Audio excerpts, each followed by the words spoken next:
Bismillah walhamdulillah wassalatu wassalamu ala rasulillah wa ala alihi wa sahbihi tayyibin tahirin lillahi ta'ala.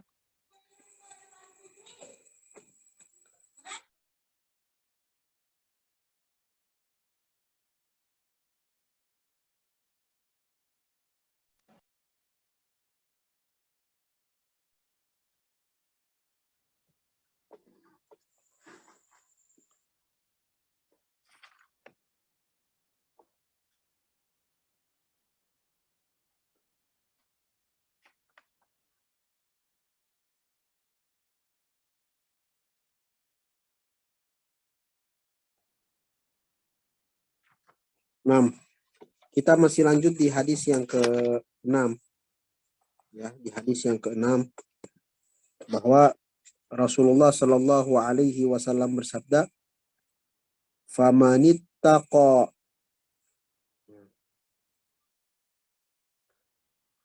famanittaqa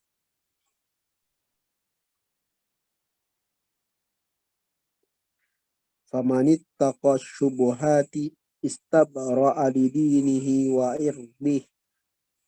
Nah, faqad istabra'a lidinihi wa irdih. Jadi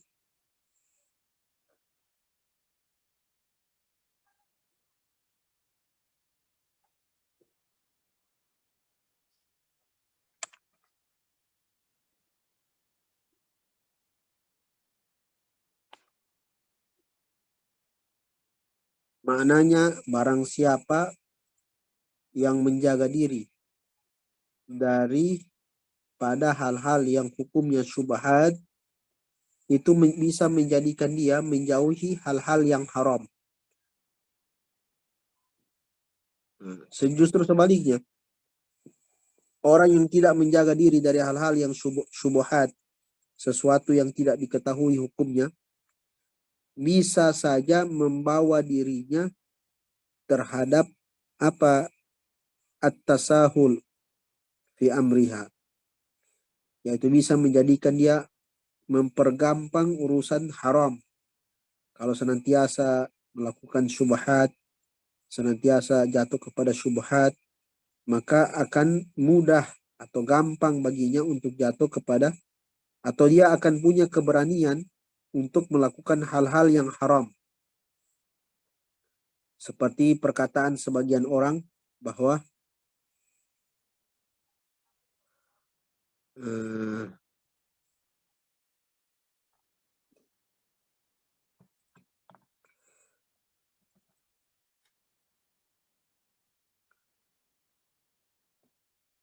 sebagian orang bahwa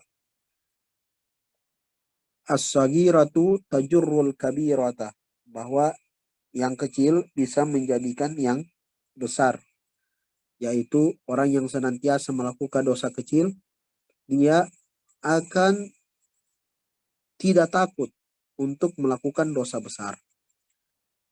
Dan kalau dia senantiasa melakukan dosa besar, maka tidak takut atau bisa besar kemungkinan untuk melakukan kekufuran.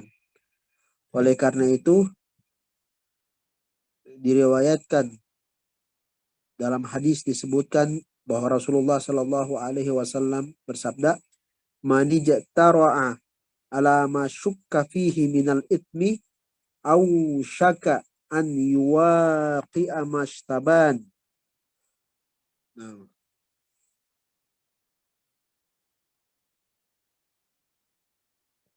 jadi man ijtara'a ala ma syukka fihi minal ithmi, barang siapa yang berani melakukan, senantiasa berani melakukan sesuatu yang diragukan daripada maksiat, bisa saja jatuh kepada sesuatu yang jelas-jelas maksiat.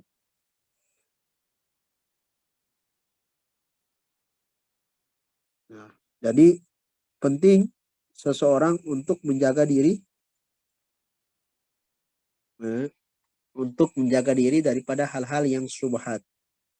Yang mana kedua, bahwa barang siapa yang senantiasa melakukan perbuatan yang hukumnya syubhat, maka hatinya menjadi gelap. Kenapa? Karena hilangnya cahaya wara, hilangnya cahaya kehati-hatian, ya. Hilangnya cahaya kehati-hatian, maka dia jatuh kepada yang haram. Ya. Itu maksud sabda Rasulullah Sallallahu Alaihi Wasallam, karwa'i haulal hima yushiku an yaqa'a fi. Ini adalah masal atau perumpamaan yang dijadikan Rasulullah contoh bagi orang-orang yang berani untuk melakukan hal-hal yang diharamkan oleh Allah Subhanahu wa taala.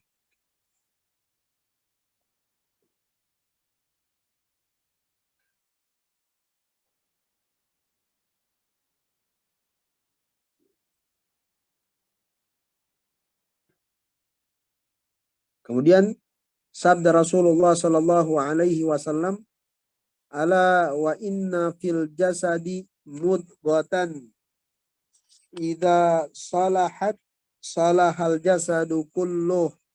Al hadits. Sesungguhnya di jasad seseorang ada yang namanya mudghah. Ya, mudghah. Mudghah ini yaitu al-qit'atu minal laham, sepotong daripada daging, yaitu wa huwa qadru ma yamdaguhu al-madigu, yaitu dia seukuran satu kali kunyahan seseorang besarnya. Potongan daging tersebut sogir, yaitu kecil bentuknya, tapi derajatnya atau fungsinya sangat luar biasa. Yang mana jika sepotong daging itu salahat, baik, maka baiklah anggota badan. Tapi kalau jika dia rusak, maka rusak juga pula anggota badan.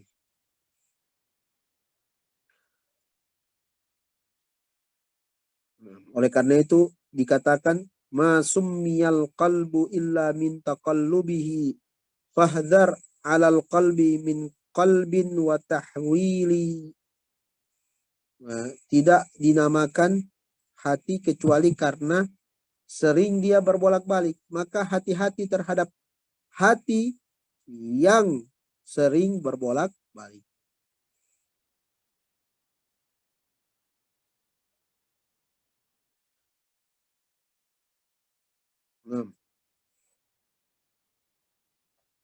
Jadi oleh karena itu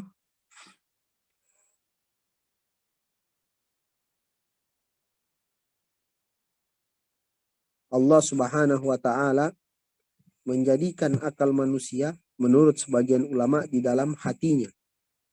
Berdasarkan firman Allah taala, afalam yasiru fil ardi fatakuna lahum qulubun ya'qiluna biha au adhanun yasma'una biha. Rasulullah sallallahu alaihi wasallam bersabda, afalam yasiru fil ardi, tidaklah mereka berjalan di permukaan bumi ini.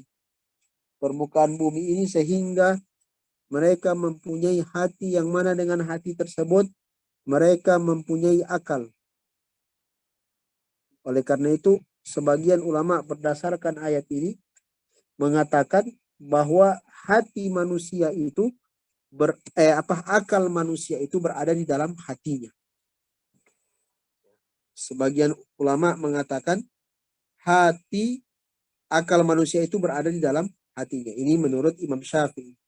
Tapi menurut sebagian ulama seperti Hanafiyah mengatakan bahwa akal manusia itu berada di mana? Di atas kepalanya.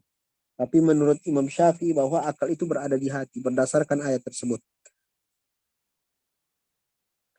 Oleh karena itu sering kita berdoa kepada Allah Subhanahu wa taala Ya muqallibal qulub, tsabbit qulubana ala dinika wa ta'atik. Ya Allah, senantiasalah ya Allah yang maha kuasa untuk membolak-balikan hati. Tetapkanlah hati kami dalam ketaatan kepadamu. Jadi salah satu fungsi ini hati berbolak-balik. Hubungan hati ini dengan masalah syubhat ini bisa saja terlalu banyak kita makan sesuatu yang syubhat bisa mengotori hati seseorang. Termasuk orang teman-teman kita bergaul. Ya, jangan karena hati ini dia cepat berubah, kita hendaklah memilih teman yang baik bagi kita. Ya, teman-teman yang bermanfaat untuk urusan akhiratnya kita. Ya, teman-teman yang bermanfaat untuk urusan akhiratnya kita. Tentu semua itu harus didasari dengan ilmu agama.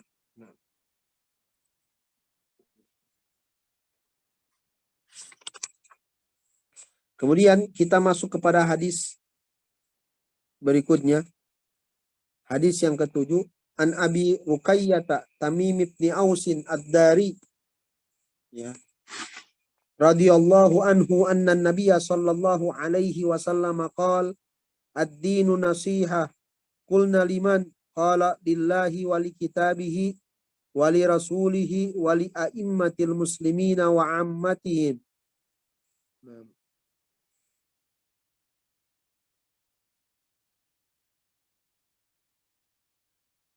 Kemudian dari Abi Ruqayyah Tamim ibn Aus ad-Dari, yaitu dinisbatkan kepada Dar bin Ha'i. Ad-Dari dinisbatkan kepada Dar bin Ha'i.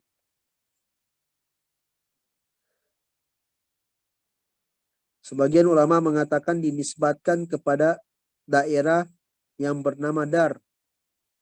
Nah, ini Abi Ruqayyah Tamim ibn Aus ad-Dari dahulu adalah seorang Nasrani. Kemudian dia datang ke kota Madinah setelah pulangnya Rasulullah Sallallahu Alaihi Wasallam daripada perang Tabuk. Kemudian dia masuk Islam. Ya, ini Abi Ruqayyah Tamim ibn Aus ad-Dari ini adalah sahabat yang mengabarkan tentang urusan Dajjal. Ya. Yang mana dia bertemu dengan Dajjal.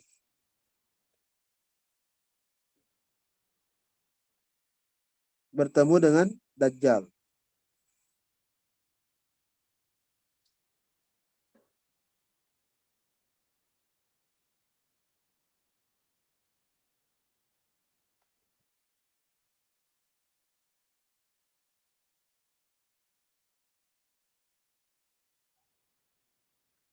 Dan dia merupakan orang yang pertama menghatamkan Quran dalam satu rakaat. Ini Abi Ruqayyah Tamim ibn Aus ad-Dari.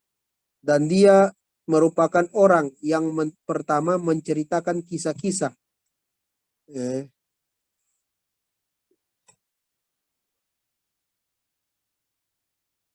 Kisah-kisah di Masjid Nabi Muhammad Sallallahu Alaihi Wasallam. Beliau adalah orang yang pertama menceritakan kisah-kisah di Masjid Nabi Muhammad Sallallahu Alaihi Wasallam, tentunya dengan izin Sayyidina Umar. Siapa namanya? Abu Ruqayyah Tamim ibn Aus ad-Dari. Jadi dia ini adalah seorang Nasrani. Kemudian pergi ke kota Madinah, kemudian masuk Islam. Dan dia juga yang mengkisahkan kepada Rasulullah Sallallahu Alaihi Wasallam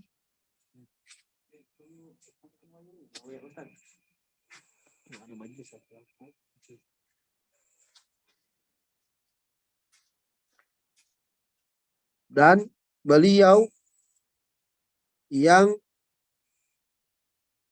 masuk Islam dan menyebutkan kepada Nabi Muhammad Sallallahu Alaihi Wasallam Ya, kisah jasa sisa.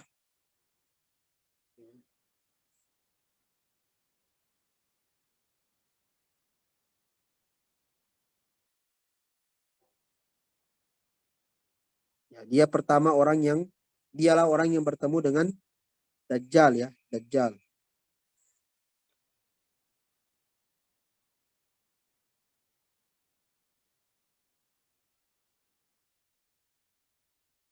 Jadi dia ini masuk Islam pada tahun ke-9 daripada Hijriah.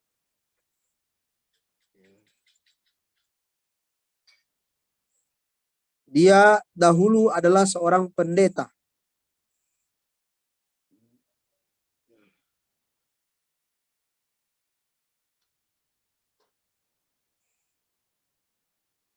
Dan dia adalah orang pertama kali yang menyalakan lampu. Ya, menyalakan lampu di masjid Rasulullah Shallallahu Alaihi Wasallam. Maksudnya lampu ini lampu botol itu. Ya.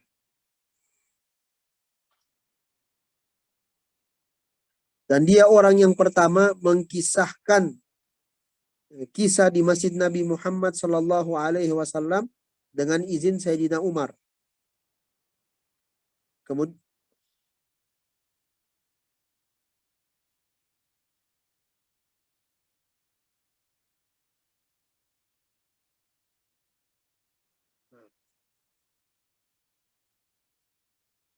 jadi Tamim Ad-Dari radhiyallahu anhu meriwayatkan hadis ini, ya,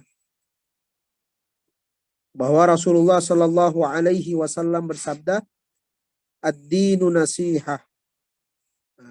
Agama ini adalah nasihah. Yaitu maksudnya apa? Ad-dinu nasihah. Yaitu nasihat adalah merupakan tiangnya agama.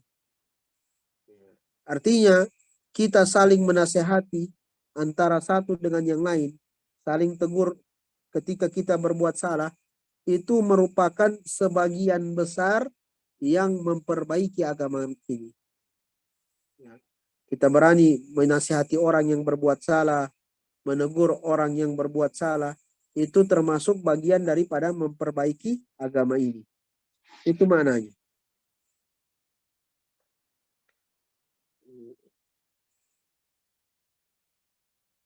Kemudian ketika dikatakan an-nasihatu liman, kemudian kami bertanya, para sahabat bertanya, kulna liman ya Rasulullah, kepada siapa nasihat tersebut? Lillah. Maknanya apa? Yaitu ketika nasihat dinisbatkan kepada Allah, maknanya kita beriman kepada Allah Subhanahu wa taala dan tidak menyekutukan Allah dengan sesuatu apapun. Nah, bukan makna zahir ya, bukan berarti qad yuqal dikatakan bahwa Allah dinasihati, bukan. Waliyadzubillah. Tapi maknanya ketika an-nasihah lillah, maknanya apa? Ad-dinu nasihah liman, kepada siapa? Lillah, maksudnya apa? Yaitu kita beriman kepada Allah Subhanahu wa taala dan tidak menyekutukan Allah dengan sesuatu apapun. Itu maknanya. Kemudian meninggalkan untuk menamakan Allah dengan nama-nama yang tidak layak bagi Allah Subhanahu wa taala, atau mensifati Allah dengan sifat-sifat yang tidak layak bagi Allah Subhanahu wa taala. Seperti mensifati Allah dengan sifat-sifat makhluk.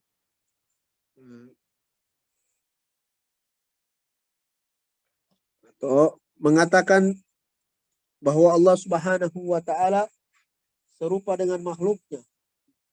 Mengatakan bahwa Allah Subhanahu wa taala serupa dengan makhluknya. Seperti mengatakan Allah Subhanahu wa taala duduk di atas arsy, bersemayam di atas arsy. Nah, ini adalah kekufuran. Kenapa? Karena menyerupakan Allah Subhanahu wa taala dengan makhluknya dan bertentangan dengan ayat Al-Qur'an, laisa kamitslihi syai'un wa huwas samiul basir, yang artinya Allah Subhanahu wa taala tidak serupa dengan sesuatu apapun dan Allah Maha mendengar lagi maha melihat. Nah, ini ayat merupakan dalil yang paling jelas. Dalil yang paling jelas mensucikan Allah daripada sifat-sifat makhluk. Segala sesuatu selain Allah adalah makhluknya Allah. Allah yang menciptakannya dari tidak ada kemudian menjadi ada. Termasuk daripada makhluknya Allah adalah tempat, arah, dan waktu. Tempat, arah, dan waktu merupakan makhluk Allah. Allah yang menciptakannya dari tidak ada kemudian menjadi ada. Maka Allah ada tanpa tempat sebelum menciptakan tempat. Dan setelah menciptakan tempat, Allah maha suci daripada sifat-sifat makhluk. Maka Allah maha suci daripada tempat.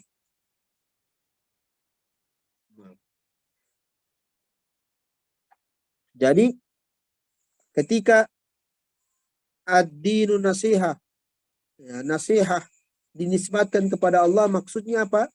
Kita beriman kepada Allah Subhanahu wa taala dan tidak menyekutukan Allah dengan sesuatu apapun dan menjauhi daripada yang namanya kekufuran. Ya, kekufuran. Baik kufur perkataan atau kufur perbuatan atau kufur keyakinan. Ya. Nah, pembagian kufur menjadi 3 ini berdasarkan kesepakatan para ulama. Berdasarkan kesepakatan para ulama. Kemudian 3 jenis daripada kekufuran ini itu mengeluarkan seseorang daripada agama Islam dengan sendirinya. Tidak harus berkumpul 3 jenis kekufuran. Kapan terjadi bagi seseorang salah satu daripada jenis kekufuran, maka apa? Dia keluar daripada agama Islam. Jadi kalau ada orang mengatakan perkataan kufur, walaupun dia tidak meyakini, kalau ada orang mengatakan perkataan kufur, walaupun dia tidak meyakini apa yang dia katakan, maka itu mengeluarkan dia daripada agama Islam. Mengatakan perkataan kufur, walaupun dia tidak meyakini apa yang dia katakan, itu mengeluarkan dia daripada agama Islam. Atau begitu juga dengan kufur perbuatan. Seperti orang melempar Al-Quran atau membuang Al-Quran di tempat-tempat yang menjijikkan. Ya, itu mengeluarkan seseorang daripada agama Islam. Atau menginjak Al-Quran. Ya, itu adalah kufur perbuatan atau kufur keyakinan. Seperti meyakini bahwa Allah Subhanahu wa taala itu cahaya, seperti meyakini Allah Subhanahu wa taala itu kegelapan, atau meyakini Allah adalah sesuatu yang memiliki bentuk dan ukuran dan dia berada di atas langit sana, berada di atas arsy, atau menisbatkan tempat bagi Allah. Semua ini adalah kekufuran yang mengeluarkan seseorang daripada agama Islam. Yang mengeluarkan seseorang daripada agama Islam. Jadi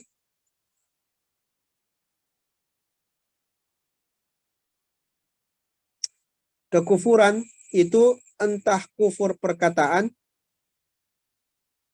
atau kufur perbuatan atau kufur keyakinan. Kufur perkataan seperti orang mencaci maki Allah. Ya, seperti mengatakan Allah zalim. Seperti mengatakan Allah tidak adil. Ya, itu kufur perkataan. Atau kufur perbuatan. Kufur perbuatan seperti apa? Seperti yang kita sudah jelaskan tadi. Atau kufur keyakinan. Nah, seperti meyakini bahwa Allah Subhanahu wa taala dengan alam itu satu. Ya. Seperti meyakini Allah Subhanahu wa taala dengan alam itu satu. Itu adalah salah satu jenis kufur keyakinan atau yang dinamakan dengan wahdatul wujud. Nah, semua ini kita jauhi. Semua ini kita jauhi. Nah, bagaimana kita tahu ini kufur? Tentunya tidak lain dan tidak bukan kita harus belajar ilmu agama sehingga kita mengetahui mana kufur, mana tidak kufur. Mana kufur dan mana yang bukan kekufuran. Ini yang kita bisa bahas pada malam hari ini. Insya Allah apa yang kita jelaskan pada malam hari ini bermanfaat bagi kita semua. Mungkin ada yang mau ditanyakan, silakan.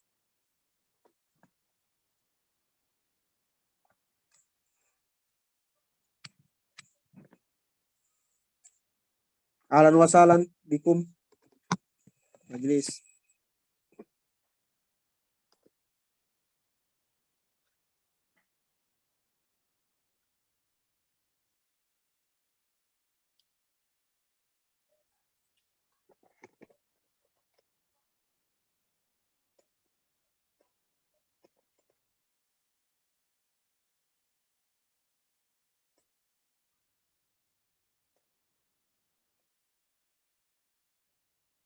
Oke. Ada yang mau ditanyakan, silakan.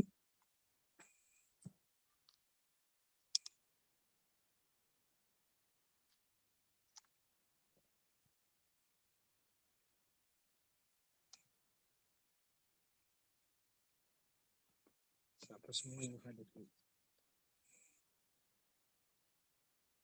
Ini yang orang Palu, dia Anisha Redina.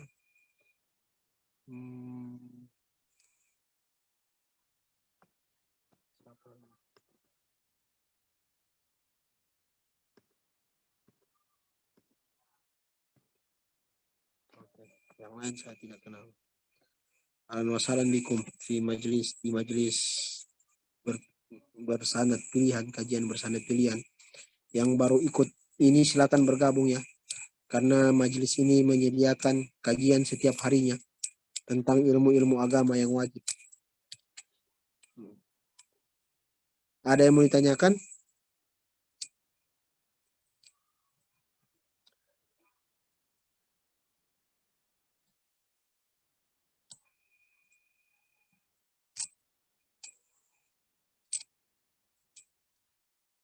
Kalau tidak ada, kita tutup majelis. Admin, bagaimana?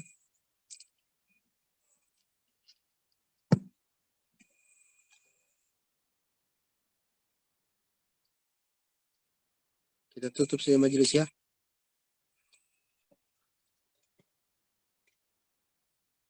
Ya, amin. Semua insya Allah diberikan istiqomah. Ingat, apapun keadaan kita, jangan sampai menjadikan kita putus semangat untuk belajar ilmu agama. Ya, karena Syekh, ad-dunya darul bala, dunia ini tempat ujian. Tempat kita diuji. Kata Rasulullah sallallahu alaihi wasallam, ad-dunya sijnul mu'minin, bahwa dunia ini bagaikan penjara bagi orang beriman. Kenapa? Karena dia harus sabar terhadap ujian. Dia harus taat, sabar dalam menjalankan perintah Allah. Dia sabar dalam menjauhi apa yang Allah larang. Dia harus sabar dalam segala musibah. Insya Allah apa yang dia lakukan ini insya Allah akan menjadi balasan bagi dia di akhirat. Jangan terlalu sedih kita dengan kadang ujian, kadang galau, berbagai macam urusan dunia. Kata Nabi, laukanatid dunia tusawi, ya, laukanatid dunia tusawi janahal ba'udati ma'atallahu al-kafira syurbatal ma'. Kalau seandainya dunia ini, kata Nabi, serupa dengan atau sama harganya dengan satu sayap ekor nyamuk, kata Rasulullah, seandainya dunia ini sama, dia punya harga ya dengan satu sayap ekor nyamuk. Satu sayap ekor nyamuk tidak ada harganya. Kalau seandainya seperti itu, berarti dunia ini lebih rendah daripada itu. Ma'atallahu al-kafira syurbatal ma. Maka Allah tidak akan memberikan orang kafir itu sedikit pun seteguk air minum. Subhanallah. Tapi kita lihat orang kafir kaya-kaya. Yang dikasih rizki sama Allah, semakin maksudnya dia berbuat kafir, berbuat kekufuran, tapi Allah tetap memberikan rizki bagi dia. Artinya dunia ini tidak ada apa-apanya bagi Allah Subhanahu wa taala. Dengan begitu kita insya Allah hati kita menjadi tenang ketika kita ditimpa musibah. Barakallahu fikum wa ahsanallahu ilaikum. Semoga insya Allah kita tetap istiqamah dalam belajar ilmu agama, sehingga kita mati dalam keadaan husnul khatimah, saling berwasiat, saling menasehati dalam ketakwaan kepada Allah Subhanahu wa taala. Kita tutup dengan tahlil kemudian salawat kepada Nabi. La ilaha illallah, la ilaha illallah, la ilaha illallah. Allahumma salli ala sayyidina Muhammad